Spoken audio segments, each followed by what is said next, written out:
Coming up on the Get Lean, Eat Clean podcast. So it's the muscle that is, I act when I don't want to. That muscle, you want to strengthen that.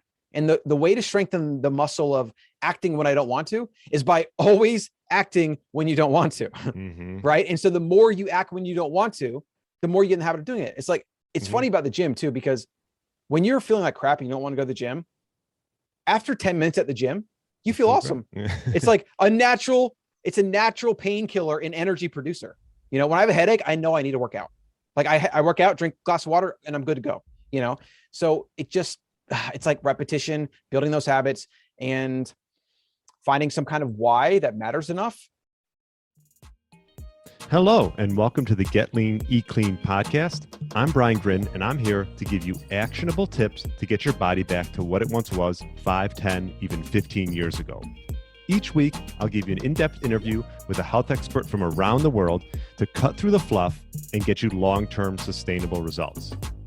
This week, I interview the CEO of Wild Foods and podcast host of Better Human podcast, Colin Stuckert.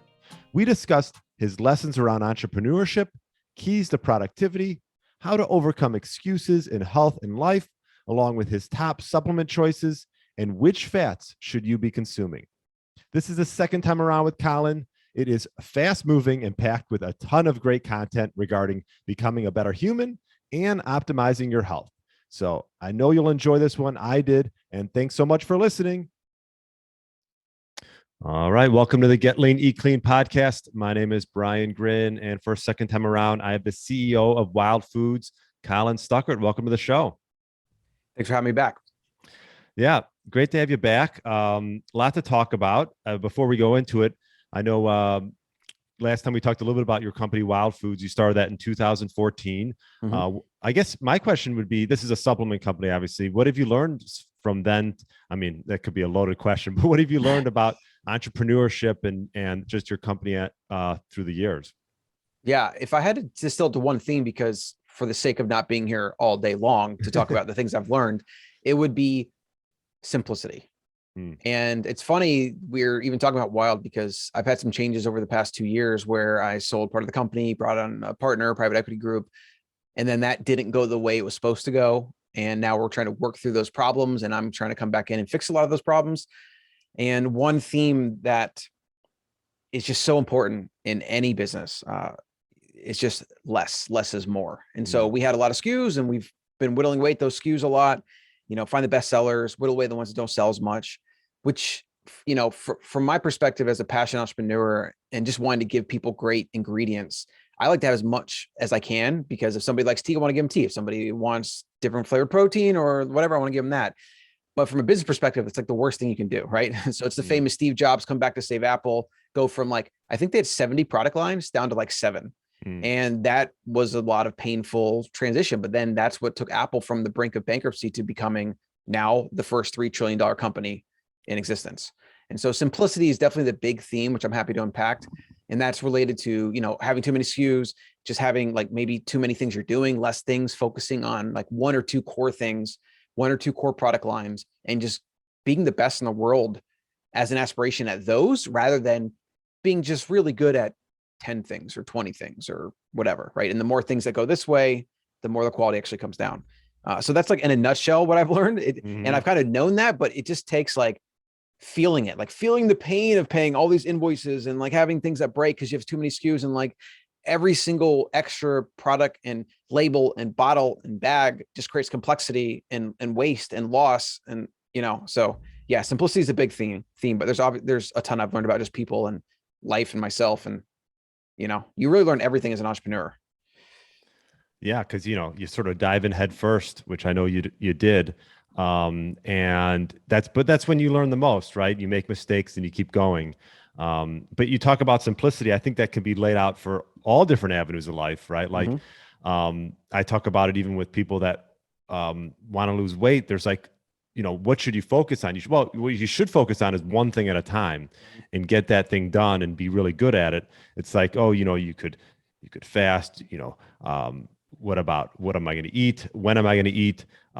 Stress, sleep. I mean, it's all important, right? But if you don't, if you just sort of dabble at one or two or three or four or five things, nothing's going to really be that good. It's until you really focus on one thing. So especially for habit building, when you're trying to build habits and you're trying to build 5 habits at one time, that leads you more likely to a full risk of ruin, like a full ruin, because then you quit completely and you've done nothing. Right. So rather than habit stacking, as they call it, where you do one habit at a time, and then what a habit is, most people don't understand, is something you do without really having to think about it. Right. This is like literally all civilization around us. This is the free market, the economy, evolution, nature. It's just doing more with less, by being more efficient, by having knowledge, by knowing like what works, what doesn't, and then continually stacking that innovation on top of innovation on top of innovation, to then you have like airplanes that just fly most of the time and cars that drive most of the time. And, you know, like that's the world we live in. It's a stacking of things that get done that are efficient, that came from the entrepreneurial free market, natural Darwinian process of like learning, failing, better, getting better, learning, failing, whatever. And one thing at a time, like, so yeah, with humans, it's like we can do too much, and we have these really big eyes. Like we see all the possibilities, and we want to like be just like that person that like they look awesome on social media, but it took them 20 years to get there. Right. Or that overnight entrepreneurial success that literally was making no money for 10 years and, you know, borrowing money for rent, as I have from my mom. And like, and then now you have success and it looks so easy. It's just like, yeah, one thing at a time, focus. And, you know, it's just like it's like a universal law of nature. The more you can direct that focus, it's like taking a sun ray and compressing it into a magnifying glass to burn a small point. Whereas if you don't have the magnifying glass to compress it, it's just sunlight, but you compress it, you can literally create fire. And so like, we need more of that, I think, in everything. Yeah. How do you go about that in your life? You know, cause you have a lot of things going on. Obviously you have your podcast, you have your company. How do you make them? Because this is something that I struggle with a little bit. Sometimes I've gotten better at it, but like becoming productive and getting the most out of my days, because it's like as an entrepreneur, you don't have someone telling you what to do. You don't have a boss that's saying, you know, do this, and we all feel good when we get things done, you know. So how do you try to make your days productive and efficient as possible? Yeah, that's a big question, because then you get into productivity, and then you get into things like deep work, batching, you know, not being distracted, like focus. So I'll just try to list out some of the first principles here. So the first principles of being a productive entrepreneur that manage him or herself, right, is you have to block out a couple hours every day where you're in complete isolation, solitude, where you can focus, right? That means no notifications on. That means like ideally one thing at a time. And that's where I'm in my office now. So when we moved from the country, I had an office there because the house was big enough. But I still kind of heard the kids, and like I'd get interrupted from time to time. And so like, it was still like, I kind of still like leaving the house and going to coffee shop for that reason, just to have nothing around me. And so when we moved back to Austin into a smaller house, I knew that I needed an office. So before I had a lease on a property, I already had an office, right? I had already mapped that out. And so I come here, and the idea is phone off, airplane mode. This is where I record, is where I write. It's where I spend probably an hour in other like deep work projects where I'm just trying to like do one thing at a time. And then I leave all the other shallow work stuff like as it comes, or as I come to it way. Whereas the deep work routine, putting as much into that period of time as possible, like the really meaningful, impactful stuff. And this is where you get into ideas like Gary Keller's The One Thing book, Cal Newport's Deep Work you should read. You can get into, there's a few other productivity books that are pretty good, but it's like when you batch things around environment and schedule and energy, that's really big too, because like early in the day when you have the most energy and focus, that's when you should be doing the most important work. It's not when you should be on social media or like answering email. Save email for when you're tired, or like save phone calls for later when you're driving. Like you batch things based on environment and energy. And then when you are doing them, it's that simplicity. It's the power of now. It's the power of one thing at a time with intense focus, rather than trying to do a bunch of things. And if you look at the world today, humans are distracted. Like we're distracted, and it's creating all kind of mental defects. And it means we can't build habits. We get distracted. We try to do too much. We take on, in that world, in that environment, you win by focusing, because everybody else is going all these different directions and you go this direction. And we already see with the internet, when you have, 7 billion humans that can compete, you got to be the best at something to get attention. It's no longer just showing up and like opening your door and the market comes to you. Like on the internet, if you're not literally at the fringes of the best in the world, you won't get attention. Right. So yeah, it's some combination of focus, simplicity, one thing at a time, batching things. Like don't answer your email 10 times a day, answer it once. Like don't text throughout the day, have 30 minutes where you answer text, like things like that.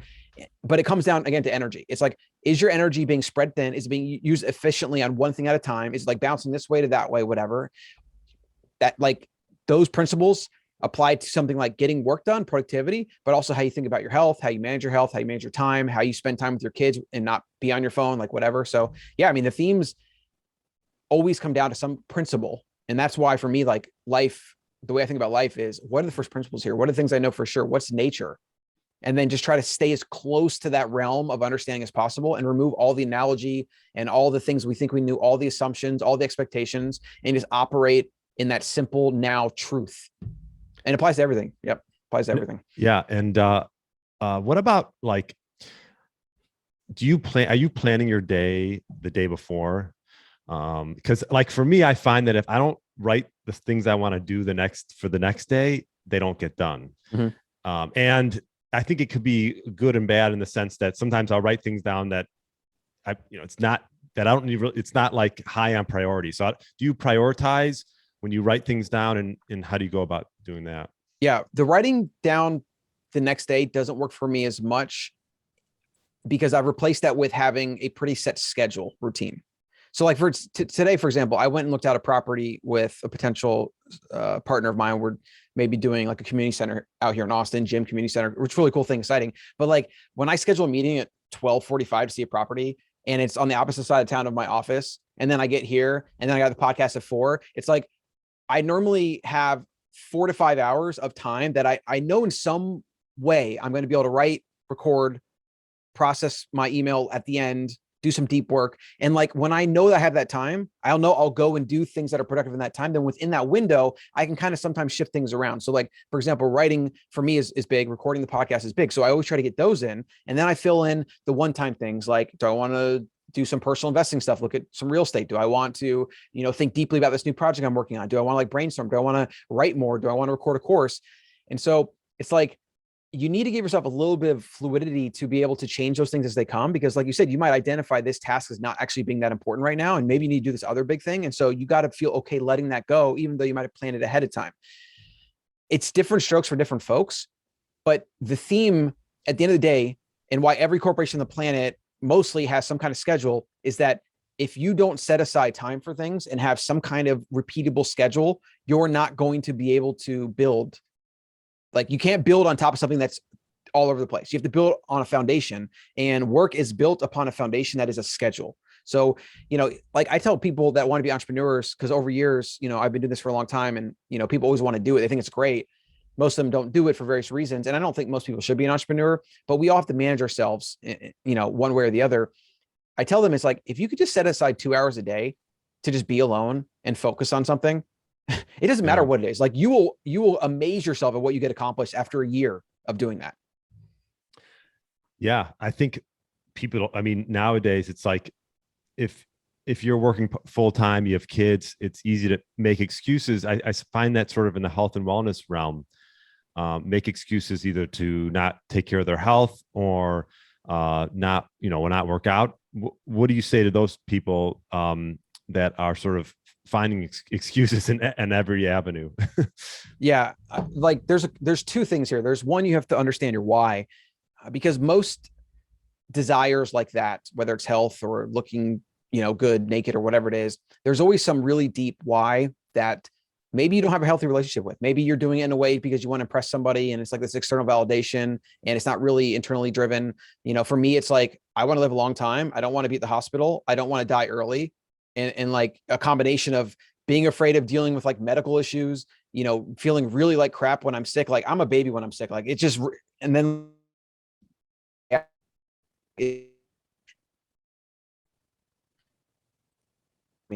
that I'm able to even feeling good for 6 months, and maybe it wears off, right?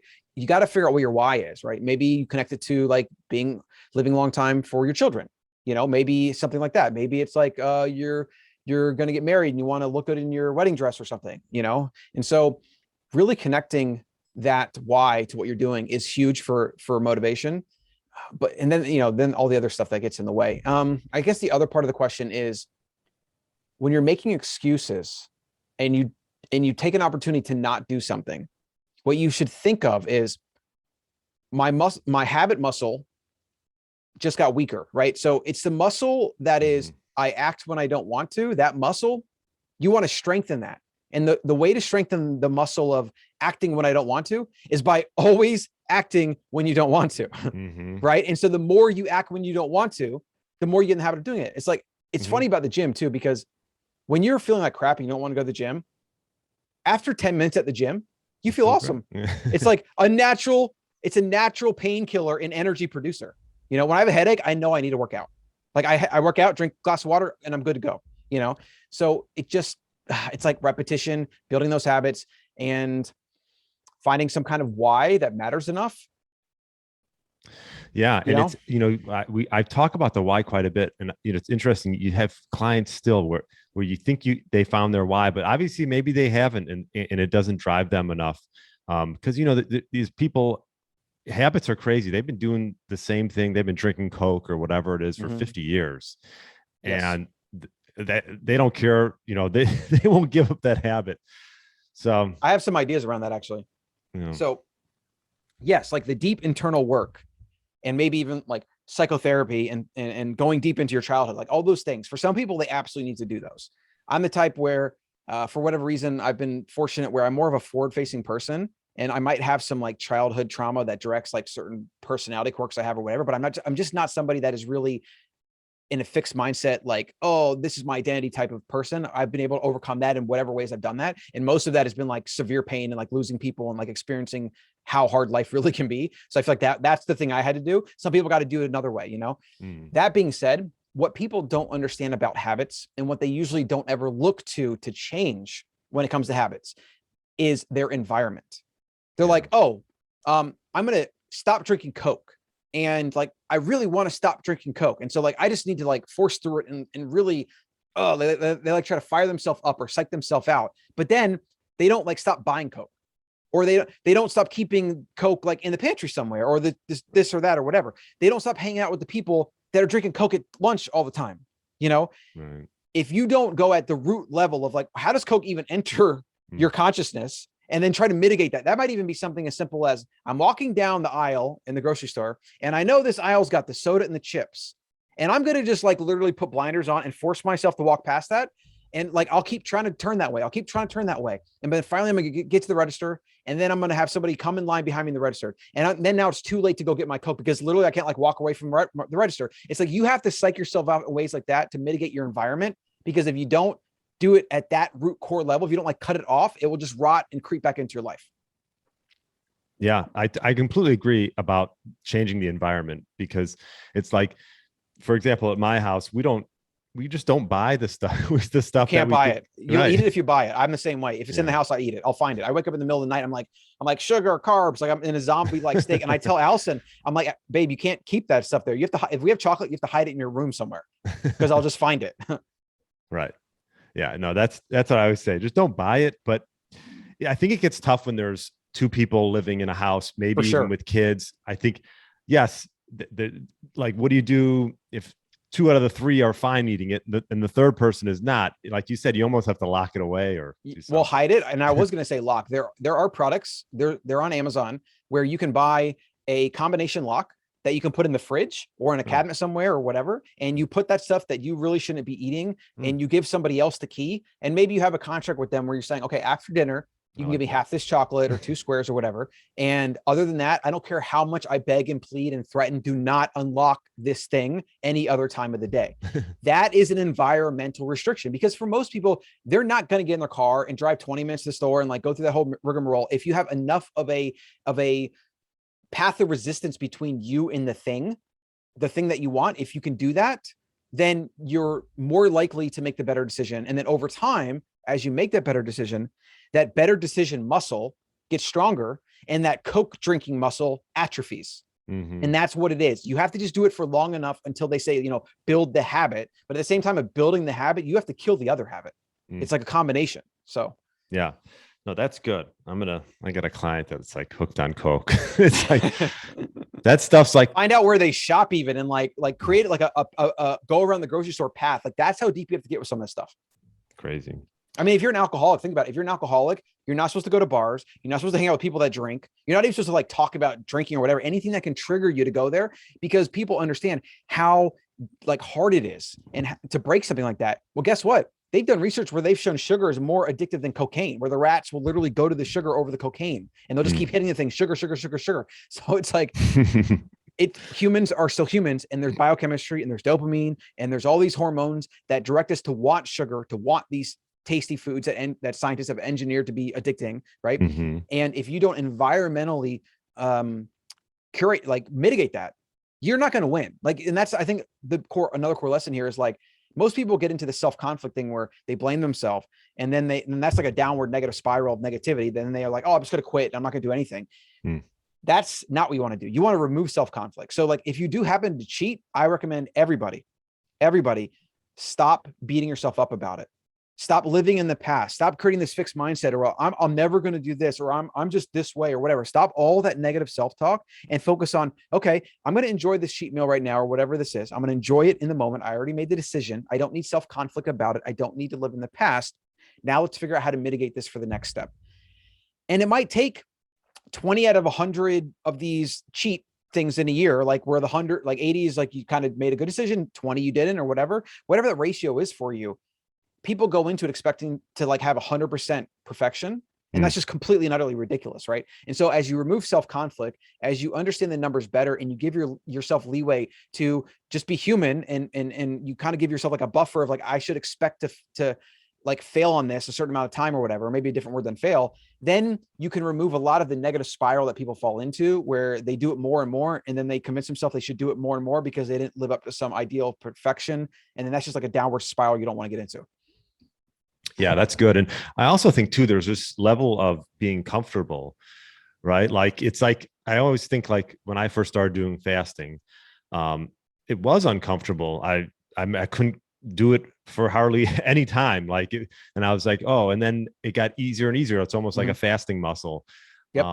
And I just think, let's just go back to the Coke analogy. It's just comfortable, right? It's something that he's just known forever. And at some point you got to get a little uncomfortable, you know? Yeah. Well, this is a little bit more for the optimization side of like peak human, but the more comfortable you can be with being uncomfortable in everything, that's physical, that's mental, right? That's that might be entrepreneurship. Like, the more you can go on those sales calls that you really don't want to do, and then after 50 of them, you're just like, this is normal. And then you move uncomfortability to comfortability because you get good at the thing, right? That's all mastery is. Mastery is going into something that you're not good at, and you like, it's painful as you do it, right? Because you're failing, and maybe the world's telling you you're failing or showing you how you're failing, and you're struggling with that. But if you stay at it doggedly because you want to get better, and then over time you get better and better and better, and then eventually you have, like we said, you stack those habits, and then that's who you are. And now you don't even think back to that past self that struggled so much early on. I mean, most of the really great masters of whatever it is, they come from the entire opposite end of massive failure. That's usually why they have such massive success, right? A lot of billionaires were actually living in their car at one point. Like Paul Mitchell, he used to live in his car, starting the Paul Mitchell brand. His name isn't Paul Mitchell. I forget his name, but he's a billionaire now. The guy that started the Paul Mitchell brand, he used to live in his car. Oprah used to live in her car. Like, and that's the duality. It's like the more you sink on the low end of pain and misery, the more upside opportunity you have, because that's your barometer, and they're connected. The duality of everything is always connected. Oh yeah. No, that's good stuff. And on another note, I had a note I wanted to talk to you a little bit about, just with your company and what you've learned as far as supplementation. I thought this would maybe be a good route to go, because I don't talk a lot about on this podcast, but we talk a lot about, dietary habits and fasting, and just had Barton Scott. I mentioned your buddy. We talked about mineral hair analysis. So it's amazing where the science is going with all this. But what if someone, and this is sort of for my own good too, I mean, the supplement industry is bonkers, right? I mean, as you know, there is so much out there. And even for myself, I sort of find myself going back and forth as to what I really want to consume. What would you say if you're going to say like top 3 or top 4 for individuals? I know it depends on the person and this and that, but what would you say the things that maybe have stood out over the years? Yeah. Top top 3 or 4, or maybe 5, Yeah. from what I'm taking, is the first thing about supplements is our food supply is depleted in nutrients, and it's becoming more and depleted as more and more big agribusiness and more of the food is turned into mass industrialized whatever, right? That's the byproduct. Farming, what's normal today is to basically strip mine the soil of nutrients and get as much yield and profit out of mass crops as possible, as fast as possible, before eventually that land is dead and fallow, right? And so that's like a big problem. And, a lot of people like doing regenerative agriculture, trying to solve this and whatever. And so that's like a big, important thing. But in the modern industrial environment that we live in, like I can tell you live in a house, so you live in a neighborhood somewhere. I'm in my office. I got condos around me, like apartments and everything. And, we have HEB, we have Whole Foods, we have like local meat suppliers. I get some stuff online, but for the most part, a lot of the food, even locally produced, is going to be coming from soil that is compromised and from an environment that is polluted. And, even small farmers, maybe they have to use certain synthetic hormones and pesticides here and there. Maybe they cut corners. Like there's just so much that goes into food. And to reach a level where we have 8 billion humans, because science hasn't really figured it out yet, nor is a free market, there's going to be trade-offs. Right? If we all like move down to Costa Rica and like all the food is like wild and grown naturally, and we're like catching, I mean, even fish can be a problem because of heavy metals, but like, let's just say we are like as close to a wild environment as possible in our eating, like that's just reserved for like a small percent of the population around the world that are living in very small rural communities that are doing that. And even those communities are becoming more industrialized. So they're moving more to monocropping and pesticides and this and whatever. So that's the case for supplementation. The problem with supplementation are many. The number one problem I would say is the trust and the lack of transparency and regulations in supplements, right? Like you could pretty much put anything in a bottle and you could pony up some fake COA analysis forms that, or like they could have even been good ones that you did a year ago. And then you use those and say, this is what's in my product. And there is so little checks and balance to that. Like it's incredible. So this is what the Wild brand was based on. It was based on, I didn't know what was in anything I was taking. I thought I could source it for myself personally, like just to know, because I was like obsessed about what the quality was in these things. And then I was like, maybe some other people will be interested in this. And that's why it took off. And that still matters. I mean, trusting the brand you buy from, trusting their sourcing standards, trusting that they're spending a healthy amount of their cost of goods on the ingredient themselves rather than on marketing and whatever. I mean, it's amazing what you can get like bulk vitamin C powder from China for like pennies on the pound, right? And then you just throw that in whatever. And then you also have fillers and other things. And there is a lot, right? Yeah. Then there's the complexity of knowing what's what. What is the difference between magnesium citrate and magnesium and the other 6 other sources, some of which I don't even know, right? Like which one should I take? So there is a lot to it. It's very complex. But again, simplicity. That seems like to be the theme here today. Simplicity is, what are the big things most people are deficient in? Well, most people aren't getting outside in sunlight. So vitamin D and maybe like a K2 in some way would be ideal. Getting in sunlight too, though, not in replacing getting outside, but getting outside as much as possible, plus maybe supplementing with that.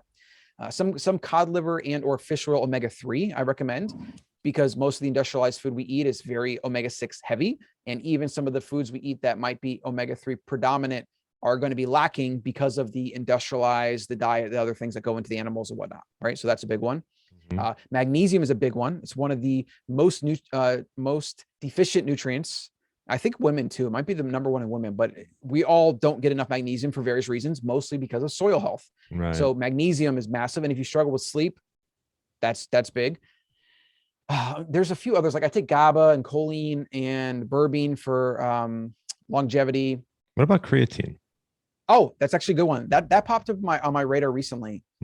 So the Paleo Effects founders, Keith Norris and Michelle Norris, just wrote a book. It's kind of basic, like paleo, whatever. And I always like to read those things just to like refresh my basics, get my core down. And so I bought it, listened to it, and they did have a chapter on supplementation and how Keith had done an experiment where he tried to prove that you could get all of your nutrients from food only, and he ended up proving you couldn't.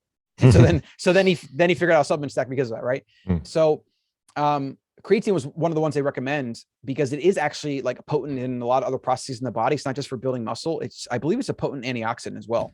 And I lift and I like to build muscle anyways, and I'm not really taking anything for that. And I thought, creatine, if it's got health benefit and some muscle building benefit, I'm going to take 5 grams a day. So yes, the problem with creatine is I still to this day haven't been able to figure out where they get it from. And like, can I get an organic source of food that we then extract creatine from? Like I still think that product needs to exist, you know? Have you looked into having it in your company, or is that just not? It's not something that I looked into deeply because like it was more of a demographic mismatch, more of a bodybuilding thing. But it's something that if I applied the wild sourcing method to it, I would go to all the sources and I would say, first, what is the raw food item or mineral or like tree or root? Where are you getting this raw ingredient from? Then how are you synthesizing it, extracting it, whatever you're doing? What is that process? And then like, is that all that happens, or do you do some other things? That's how I go to the sourcing level with wild, is I try to go, what is the, ideally from an organic, like small grown wild, even a wild source, like a lot of mushrooms are wild source, which is even better because then no man has adulterated it, right? So that's what you want to do with every supplement there is. And most of the supplements on the market aren't done that way, you know, so because it's like time consuming, it's expensive. A lot of those supply chains aren't built out. Yeah. So you're trying to go to companies that have been around a while, that like, you know, they're probably reputable. They're a US based company, and I bought other things from them and I've been happy with their ZMA. So I just go to them for the creatine. I think there's definitely innovation to be had there. If somebody can source like an organically derived, like real food source creatine, I would be a core customer. I'd buy that every single day, you know? Right. Okay. Yeah. Cause I know it comes from some of the foods. I know meat and fish, there's some creatine in it, but not a lot. That's probably not their source though. That's the thing, because if it can't fit into a supply chain to be profitable, they'll then try to go to other sources, or they'll try to synthetically make it to create a supply chain where there's profit, right? Which is where you get with a lot of this stuff. Like you might have vitamin C that's synthetic, that's combined, or I don't even know how they make it, right? Or it's like grown on like mold or something, or you might have it derived from like cherries, for example. I'm going to always opt for the cherries because I know at least that the cherries came out of earth herself rather than made in a lab. Right. Are there any other ones that come to your mind? So you mentioned vitamin D with K2, totally agree, especially I'm in Chicago and we're not outside right now. Omega-3s, magnesium. Was there anything else that stood out? I take choline, GABA, berberine for longevity. I'm doing the creatine now. I do vitamin C. We have an immune product that has vitamin C and a couple other things in it that I take just to like have it here and there, especially during the winter season. And then like, I really have a cabinet full of stuff, but those are the core that I take. And then what I try to do is I try to just like, every time I open that cabinet, look at something I haven't had in a while and maybe throw a few in there in here and there. And then, you know, like I got to give a shout out to Barton Scott and Upgraded Formulas, because doing the hair test with him, that was really important for dialing what supplements that I need to take, minerals specifically, right? And so I recommend everybody do that, check that out. And that, what did you learn from that? Because I have my kit here. I've not sent it in. I got to do that. But make sure it's enough hair, because I sent in 2 tests. I couldn't get enough hair and I had to wait till I get a haircut. And then I just like literally gave him a pile of hair. So which my question is, so you have to give a decent amount. Yes. I remember they say a teaspoonful, but like, I feel like if your hair is thicker or thinner, right? Just like literally as much hair as you can possibly, you know, spare. Okay. I'll just shave my head. Yeah. And so they test it 3 times. That's why. So they need enough hair to test 3 times to have a consistent recommendation. What I found was my mercury was kind of high. A couple of my ratios were high. I had high potassium because I was actually holding on to potassium. So this is a weird thing where you actually want to do the consult. I had high potassium, which you would think that means I don't need potassium. But because my body was holding on to potassium, I actually need more potassium, right? So it's one of those counterintuitive things. And then my magnesium was a little on the low end.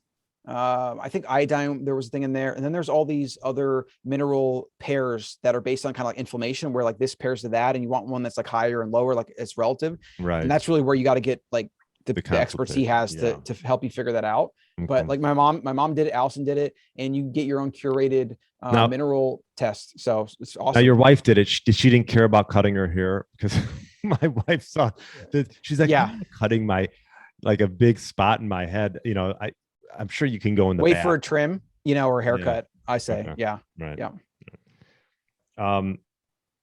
I wanted to talk a little bit about my last micro podcast. I talked about cholesterol, and I thought it'd be good. You have a nice sort of guide on your website regarding like a fat guide.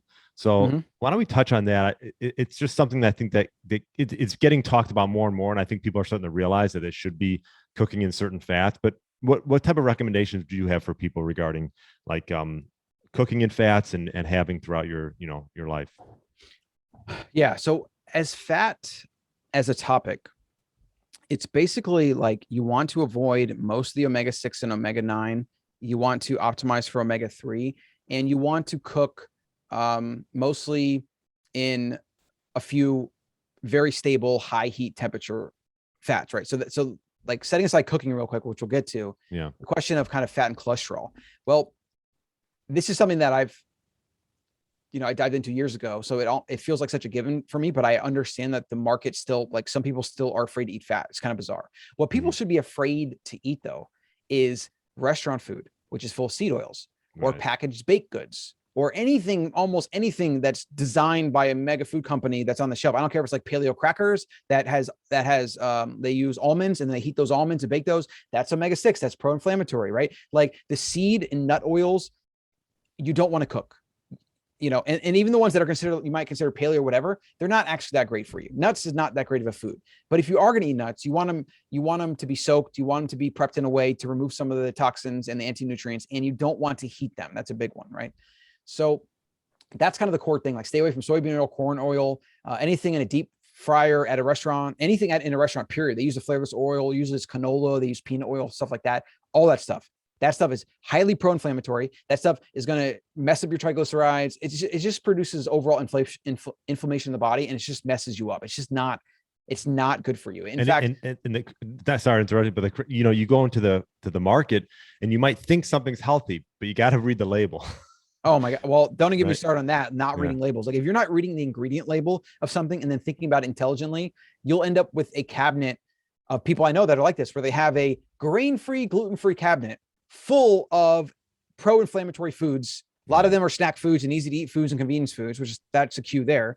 And you're not doing yourself any favors. And what I was going to say is a lot of what the research is coming around to, and a lot of the thinkers in this space are kind of converging on, is this idea that maybe sugar wasn't really the really big cause of all of the obesity and health related problems and diabetes and heart attacks and all this. Maybe it's actually seed oils. And I'm leaning more towards that as well. Now, I believe that sugar can definitely, when you're in already let's say pro-inflammatory state, you're already overweight, like you already have hormone issues, insulin issues. Sugar is not doing you any favors. And most people do not need excuses to eat sugar. So that's my disclaimer.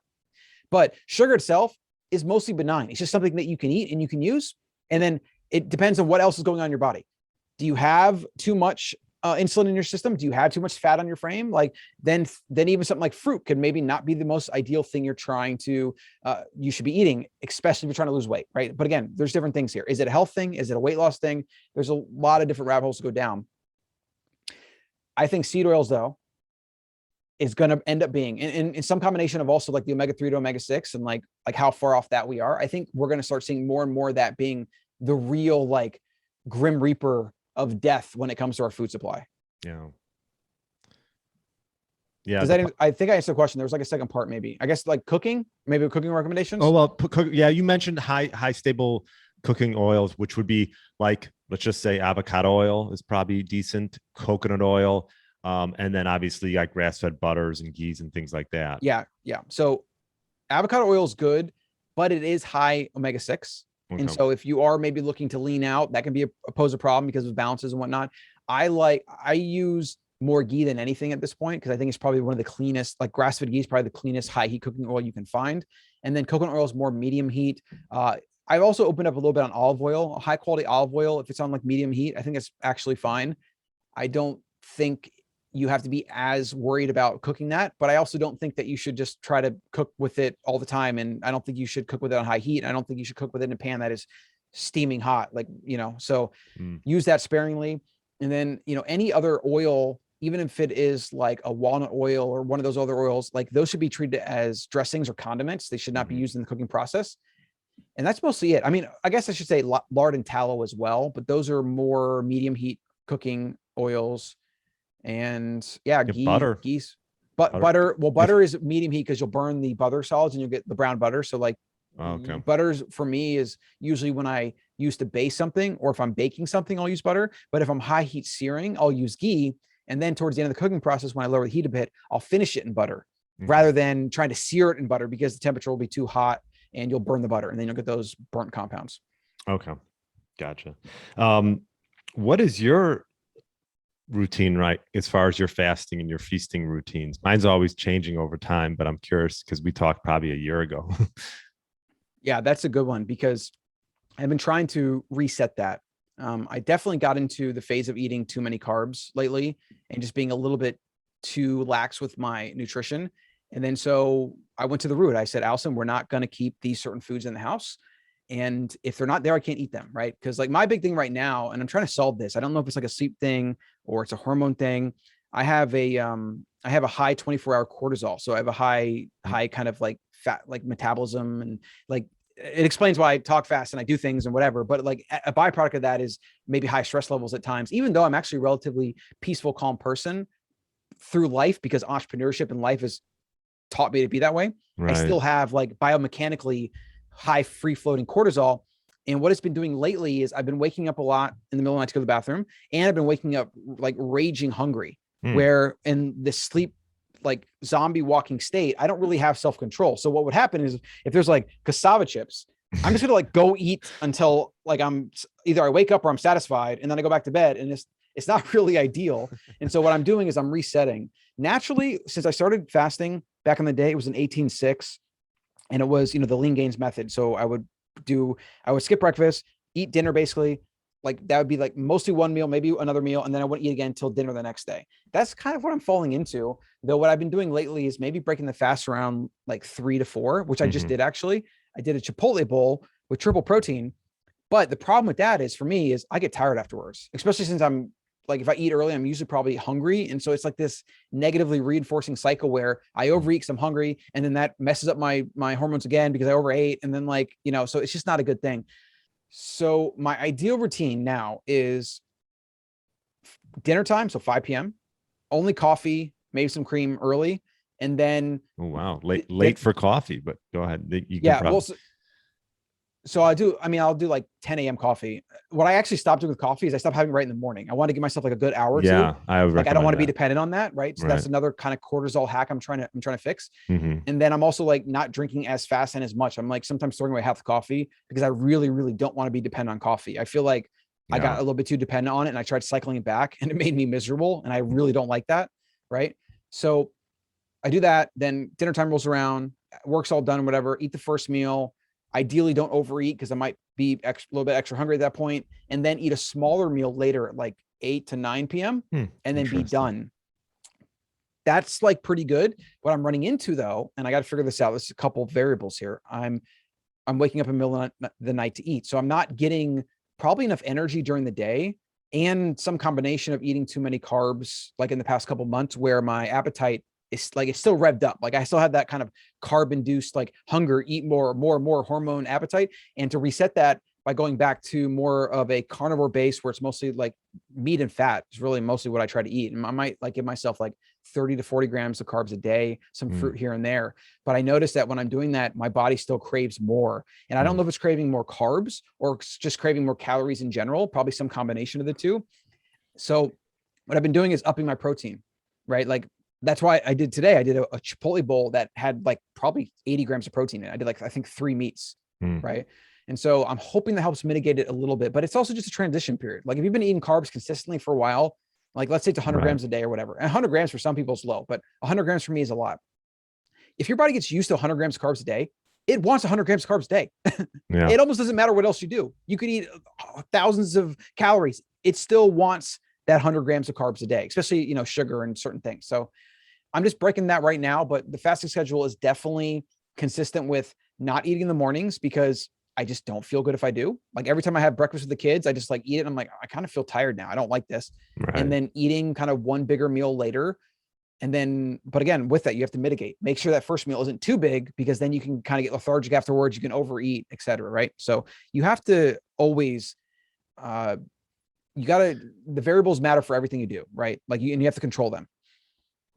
Yeah, no, I agree. And it's a lot of it's just self-experimentation. What works for me might not work for you. I mean, for me, I like to break my fast around, let's just say 2-3 o'clock. I went for a little while doing one meal a day, but I found that I was like trying to like fit in all my like nutrients. I couldn't do it. I would eat too much and then I would feel sick. Like one just doesn't work for me. Yep. Right. So yeah, I like the 2 meals. It's either that or no meals for me, honestly. For the most part. And I actually, like you mentioned, I used to have this, like, this was years ago. I used to have like a big salad in the middle of the day. And that actually, I felt that weighed me down. So I've gone more to fats and proteins for that first meal. And I actually backload my carbs a little bit. If I'm going to have carbs, I'll have them for that second meal. And that'll actually help with sleep a little bit. And I also try not to eat too close to bed, which, for you, I don't know, maybe that might help a little bit. If you're eating at 8, I don't know what time you go to sleep, but if you're eating at that second meal at 8-9 o'clock, that might, be a little bit close to bedtime. But yeah, I think it's definitely correlated in some way, right? Because as I move it more back to later, maybe it's hard to fall asleep, but then I wake up again. It's tough. That's a tough thing. It's like, because it could be other environmental factors, like maybe stress, maybe you're having exposure to mold. Like for me during cedar season here in Texas, I get really messed up. So like every day that every day that I don't feel like crap, I'm happy. And so it's like, how does that affect appetite, mood, energy, like sleep, And so sometimes you have to just give it time and not force it too much. And sometimes you might have to come back to something you were at before and test that. Sometimes you might have to tweak this, tweak that. That's part of the beauty of life and the complexity. It's always changing, and you always have to stay on top of it, right? You always have to fight entropy. But humanity and our biology, we want certainty. We want to no, this is how to do it every time. Give me a prescription and I'll never have to deviate from it, right? Because I don't want to think about it. Unfortunately, it just doesn't work that way. But the antidote, as so much as you can have one, is to build habits. Because when you build habits and routines, you don't have to think about it as much, right? So for like you and me to fast and like eat mostly clean, like fat and protein, like that's already like 80%. We're already 80% of the way there from just pure habit. Imagine somebody that's trying to go from 300 carbs a day, pasta, macaroni, to like just making sure they eat like more protein this meal. Like they have to spend so much energy and willpower and control and make so many decisions every time, right? That's exhausting, right? Which is why you want to continually build habits one at a time and then get those habits locked in and then build on top of that as your new foundation. I agree. And that's it's funny, that's what I try to do with my clients, because we're in a different state than that person is, who is reliant on 6 meals a day and used to, let's just move from, instead of 6 meals, let's move to 3 meals. And then once we get that down, we can, change another habit. So I know, I totally agree. Well, this was good, Colin. Probably could go for another hour, but yeah, right. We'll stick with 1 hour. Is there anything else that you want to add? When's it the best place to get you? I know you do a lot on YouTube. Well, you tell us. Yeah, I have been on Twitter, actually. That's like a development this past year. And I really like the platform. The thing about Twitter is you have to be very careful how you use it, because it will very quickly use you if you don't use it. So I curate it and I pretty much unfollow anybody that is sharing things I don't want to engage in or whatever. You can even mute certain words where the tweets won't show up. Like don't go into the comments usually. Like even if you leave a comment, you're better off just kind of using it as a way to read tweets and consume information and maybe broadcast yourself. And so I'm over on Twitter. We have the podcast, The Better Human, and my website where all my writing is and everything that I'm doing is thebetterhuman.co. That's also where you get the Better Human newsletter, which I'm sending out 2 to 3 times a week. And the readership on that's been growing because I pour a lot into it.